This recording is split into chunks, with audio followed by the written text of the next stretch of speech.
apocryphal. It's a word I've never used before. In fact, I don't think I've ever heard it said out loud. Apocryphal. Cool. Some of today's story is going to be apocryphal, which means that it's not necessarily true, but a lot of people believe it is. And because of that, we've created this symbol to let you know when things might sort of cross the factual line. So let's test. George W. Bush's grandfather tried to have a fascist coup of the United States. Okay. Gerber baby food failed in Africa because people thought they were eating real babies. I pooped myself on my 30th birthday walking down the street. Oh no.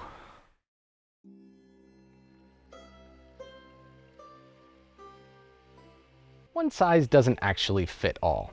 Ask anyone who's ever bought economy underpants and it's pretty clear that the term doesn't always apply. That's the same with ideas as well. If you take an old idea and move it to a new place, it doesn't always translate. The Icelandic people nearly starved to death farming in the way that they had in Norway.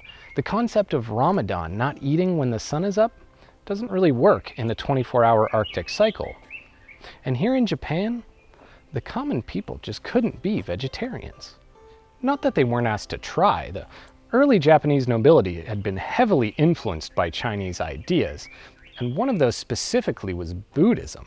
As Buddhism had flooded into the Asian mainland, it sort of trickled into Japan, specifically into the upper class. And so when the nobility decided that everyone was now going to be Buddhist, well, that came with dietary restrictions. I mean, what religion doesn't have strict dietary restrictions? Buddhism was pretty clear on the whole don't kill front, at least at the dinner table. In fact, they were so opposed to perceived violence that they replaced all those pokey utensils with grabby ones. Slowly but surely, meat was removed from the menu. From the 7th century forward, horses, cows, monkeys, dogs, and even chickens were forbidden for about half the year. In fact, just after that point, meat was removed entirely, including fish. But the idea just didn't really translate. Japan simply wasn't a great place to be vegetarian, or at least not the strict version of vegetarian required by Buddhist doctrine. They called these new meals shojin, which means devotion, and that's probably because that's what it took to stick to them.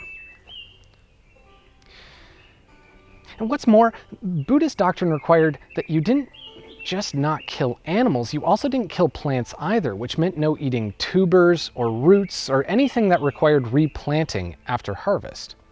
Japan was already kind of lacking in endemic vegetables, and those that did exist were relatively expensive and low in nutrients. Even for the upper class, it would have been tough to get enough nourishment from this new meal, so for the poor people, you can imagine how it must have been. Every new rule was basically just another step towards starvation.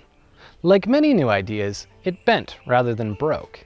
In the 9th century, an emperor named Saga, well, he really wanted to be a good Buddhist, but at the same time, he didn't want the uprisings that empty stomachs so often seem to cause. So he had a new decree. Birds and fish, back on the menu. They weren't exactly vegetables, but a lot of people were willing to look the other way. As the story goes, a lot of people thought that rabbits should have been back too. After all, they tasted good, they were easy to breed, and their fur made pretty good clothing. So these monks decided that they were going to try to go around the imperial decree, at least in this one instance. And they found their answer in linguistics. See, because Japanese and English have a very different counting system. In English, you'd put a number followed by a noun, such as 2 fingers. But in Japanese, what you would do is you'd actually take the fingers and turn them into a noun group. You'd call them long, skinny things. So if you wanted to talk about a number of beers, you could actually use the same count word, 2 long, skinny things.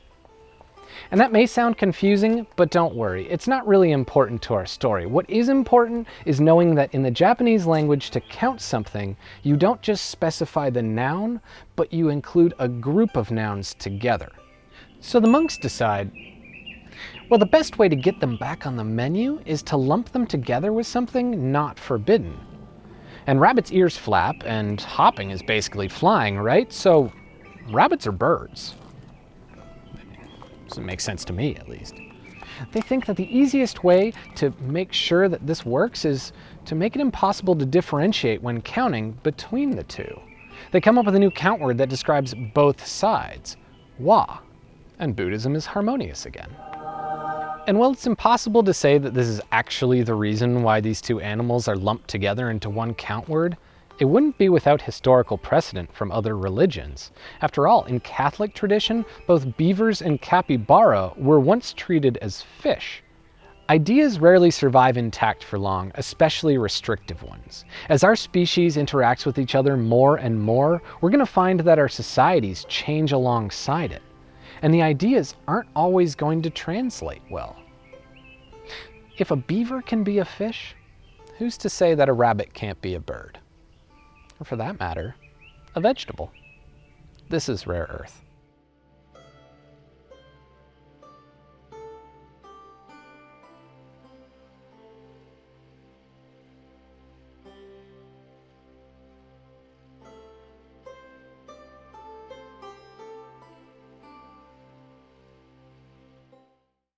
Apocryphal.